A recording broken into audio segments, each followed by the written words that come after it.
Have you ever wondered how your sales performance compares against your competitors and peers?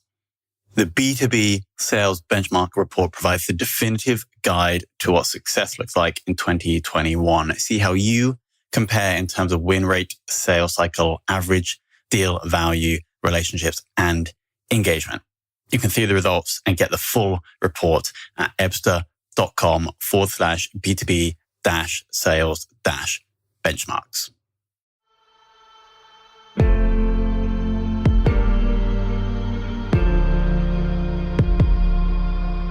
This is Sales Ops Demystified, the number one most downloaded podcast in sales operations. We invite the brightest minds in sales ops onto the show to deconstruct the what, why, and how behind rep productivity, forecasting, metrics, and all things revenue. This podcast is brought to you by EBSTA, a revenue intelligence platform used to identify risk in the pipeline and score customer engagement, and is sponsored by the Global Sales Operations Association and the UK Revenue Operations Network.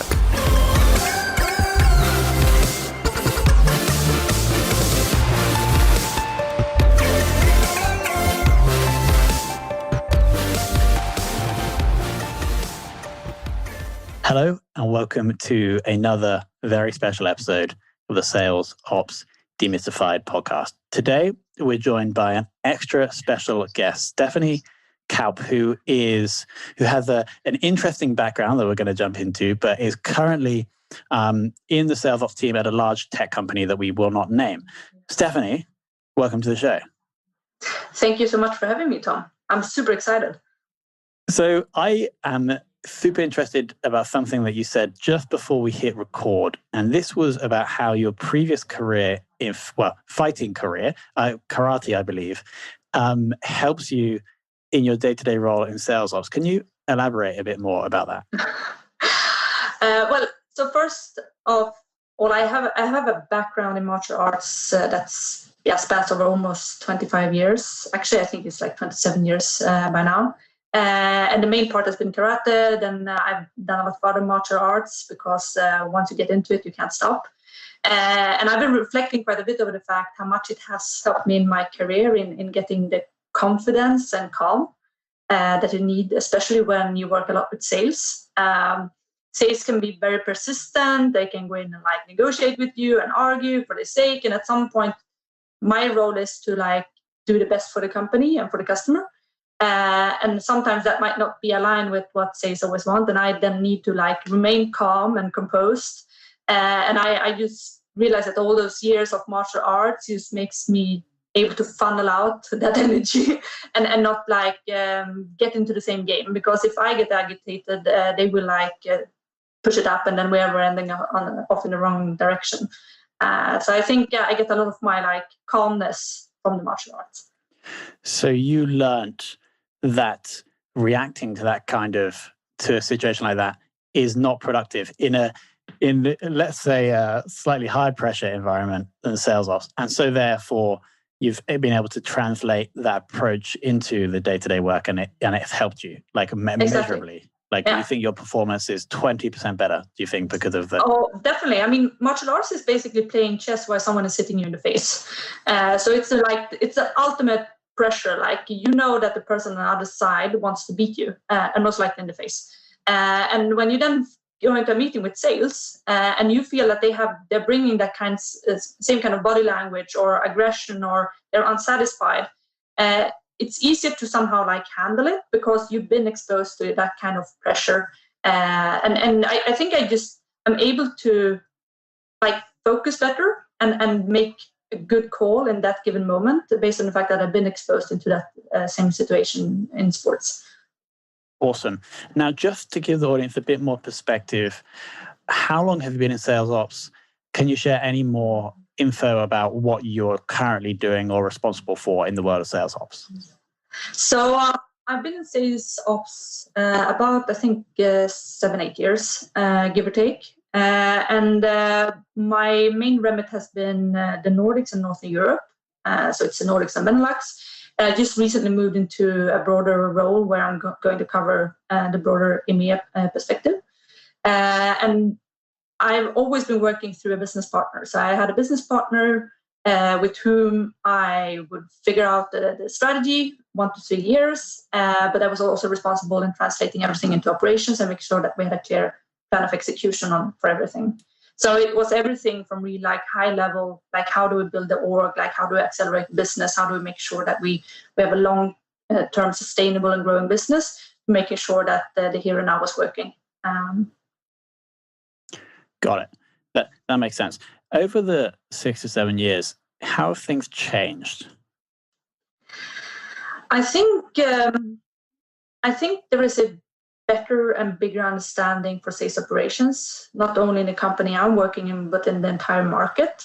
So when I started in sales operations, there was no one else like me. When I asked for a role description, there was none because no one had really done it before. So everyone is like, yeah, you're probably going to do a bit of analysis and some reporting. And if you have some time, we do some strategy.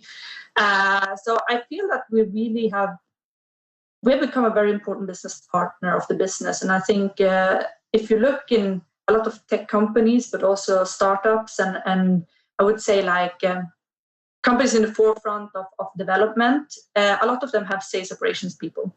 And the reason being is because we add value. I remember my first year in sales operation, I got an email from a person internally who said like, dear overhead costs. And that really stuck with me because that was such a big insult. Yeah. And the fun thing is that person now works in sales operations, but that's a different story because he found out that we're doing the fun things. But we have really like moved on from being an overhead cost to be a strategic business partner. I'm the person that my business partner calls in the morning when she has a problem and just wants to bounce a thought. So I think that's pretty cool. That's an absolutely hilarious way to start an email. But it is true. Because obviously you guys, sales ops people, don't have quotas. It's just a cost line. And so the challenge is, how can the sales ops team or department add more value than the costs? And it's quite interesting that this person who was once critical is now, if this person in your team or in a different team within your team? He moved to APAC and then moved over to Sales Ops. So, yeah. So can we then try and pick an example where you believe that you or your sales ops team have done something that has been valuable to the business?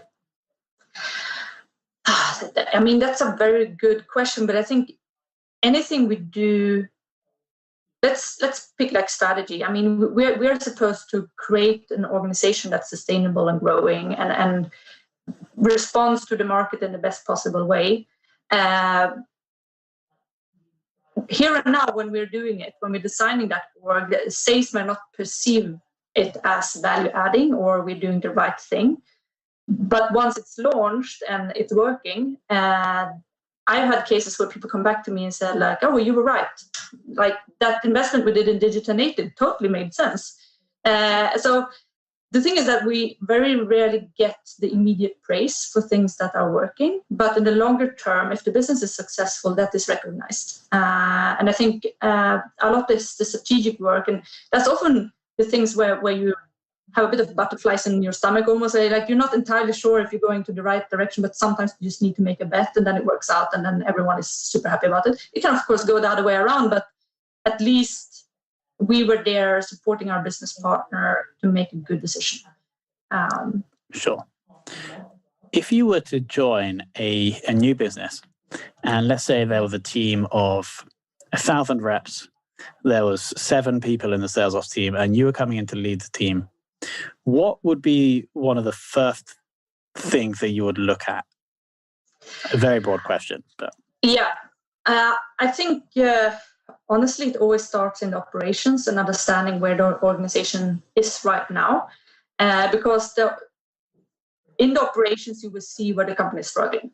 Like you will very quickly see that some processes are working less good than others, and some are working really well. And then you can slowly funnel down what is going to be key things to fix in the short term and the long term. And it might also give you indicators of how solid is the business? How well are we doing? Are we going to remain competitive in the longer term? It might be that if you look at, let's say, the numbers perspective and you start diving down into like, where are we actually making money today? And then you see that it's just like short-term purchases or like one-off purchases and clients aren't coming back to us. Well, then we might need to assess how our go-to-market is going to look in the longer term. So really just doing this due diligence of the organization. And this is the thing that I think is the most fun, like just trying to like open up everything, because we have the mandate of doing that. Because no one knows what we're doing. So in the sense, we can go and poke around in all the different holes and try to figure out where we can add the most value. That's super interesting, because what you just described there is very strategic, isn't it? And I love how you're saying that like sales ops can do that. You have access to everything and no one really knows what you're doing. So like that's super interesting. But I guess that is probably reflective of the fact that you are quite senior in sales operations, right? In that you're going to be looking at the business holistically. And what I find so interesting about sales operations is that you can have someone like yourself coming in and being that strategic, but there's also someone who's come in and have 1 to 2 years experience and is like fixing Salesforce. So there's a massive broad spectrum of what you can do in sales ops. Would you? Exactly. I totally agree. And unfortunately or fortunately, I am in a position where I sometimes just also need to get my hands dirty, which I really love sometimes to really get down into the details. Talking about CRM systems, like last year we had a big issue with our CRM system, and then I needed to just sit with my analyst and fix it. That was like a 2-week job of copy pasting. And like, I didn't go to university to do copy pasting, but we just like, we have to solve this together, because neither did he. So it's just like, I think if you work in sales operations, you can't fall in love too much with the strategy, because then you're going to lose the touch of operations. You really need to be able to move between those two worlds quite fast. And I think that is also the piece where most people struggle a bit, especially if you work in less mature companies and in startups or in hyper growth environments. You need to be able to operate both pieces. How, if you're happy to give us a percentage split of your time of like the more granular process stuff versus strategy at the moment, would you say it's like 50-50 or? So right now, I would say it's probably 60 operations and 40 strategy. And it's because I'm currently in a hyper growth environment, and there are just things that we need to figure out and fix here and now. In my old role, about 2 years ago, it was 70% strategy and 30% operations. Got it. So it's changing depending on the maturity of the company and where you are at with the company. That balance will change, and you just need to figure out where are you the most happy. And I'm pretty happy to have 50-50 split. I think that's my like golden cut, where I say like, this is where I'm the most happy. But only doing strategy, it's going to be boring. Like, you get too detached from the business. Yeah. Looking to the future, you mentioned one of your, or what you've seen in your sales career so far, is that it's become more recognized. What other trends are you seeing going forward for the next 5 to 10 years? Or would you predict for the next 5 to 10 years? I think sales ops is going to become more specialized. Right now, we are generalists to a large extent. We are good at everything, but not really good at anything. I always say we're quite of a funnel, like everything comes through us. And the problem with that is that sometimes you might become a bit shaky on the advice you give. But I think that together with the fact that the business is starting to recognize the value that we're adding, more and more headcounts are invested in our function, and then we are able to specialize more and more. So you will have sales ops that's more focused on a certain product and a certain process or reporting or whatever. So I think we're going to see more sales ops operations role coming up, like sales operations analyst or associate or whatever. That's going to allow for a bit of more specialization. Sure. So it's almost an extension of your first trend, the existing trend in that sales ops is being recognized as being valuable, and therefore further investment will lead to specificity. I'm not able to say that word either, so I'm happy to see that you're struggling. And then there's a big trend, and we're actually considering this is like hot off the press, rebranding the show, because almost everybody we speak to is talking about revenue operations. Do you have any thoughts on this? Do you think that we should rebrand? I've been going through a couple of rebrands of sales operations, and in pure protest, I never changed my title. I always stayed with sales operations, rather strategy and sales operations, because then you're covering the strategic and operational piece. Some prefer to call themselves strat ops, but then I always say like you're losing a piece of the operation. So I'm always sticking with strategy and sales operations. The reason being is that you're starting to limit yourself if you are talking about revenue operations. For instance, for me, that's more a sales finance function.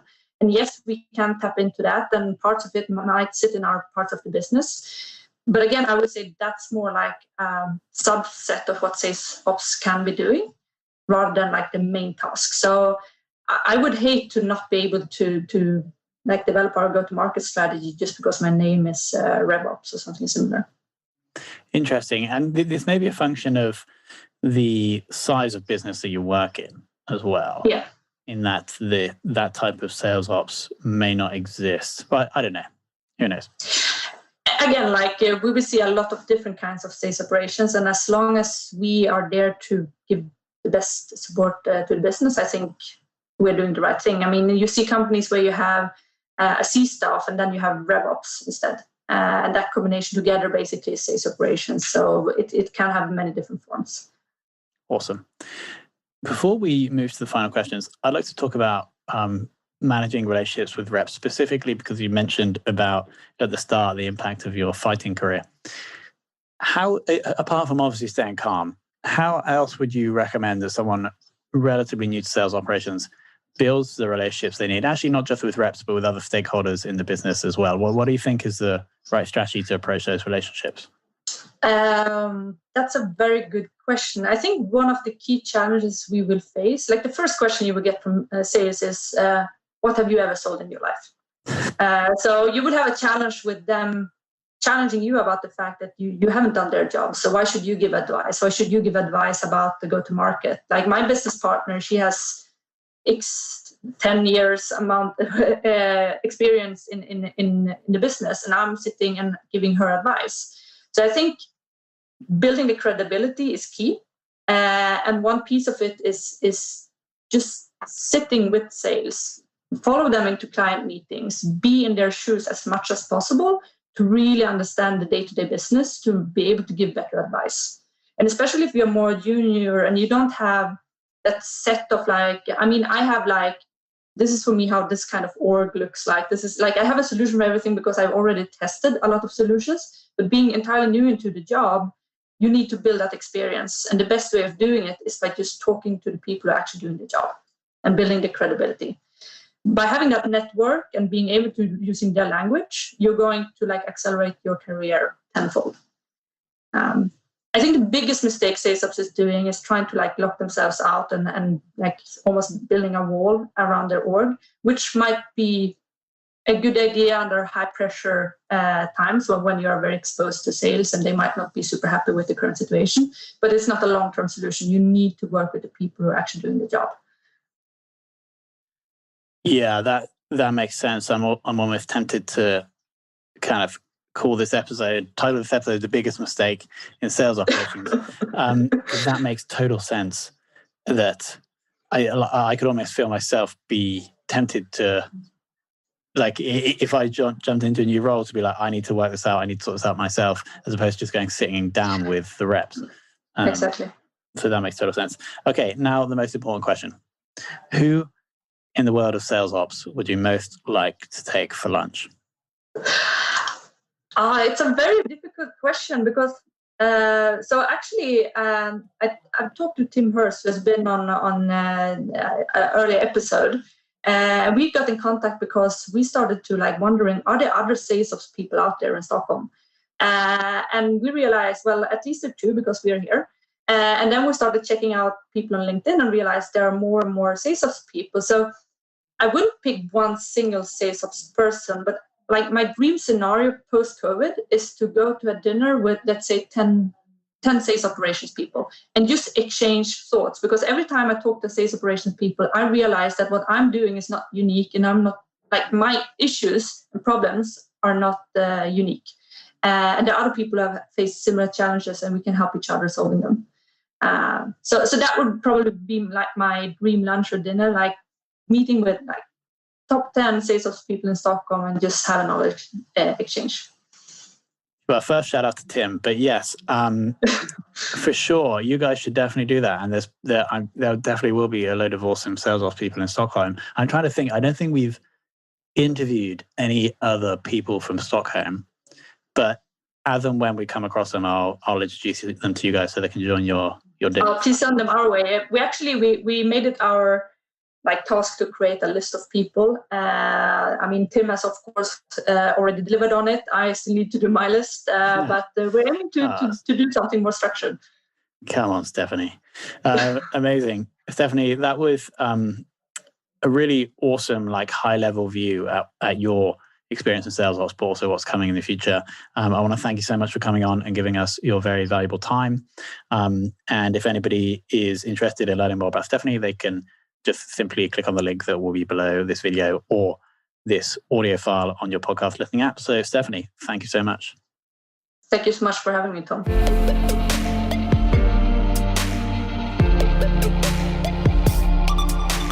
Thank you for listening to this episode of the Sales Ops Demystified podcast. If you are listening on a podcast listening application, then please subscribe, rate, and review. And if you have any questions about the show, if you know a guest, or if you have any questions about sales operations, just hit me up at tomhunt@ebster.com. That's tomhunt@ebster.com.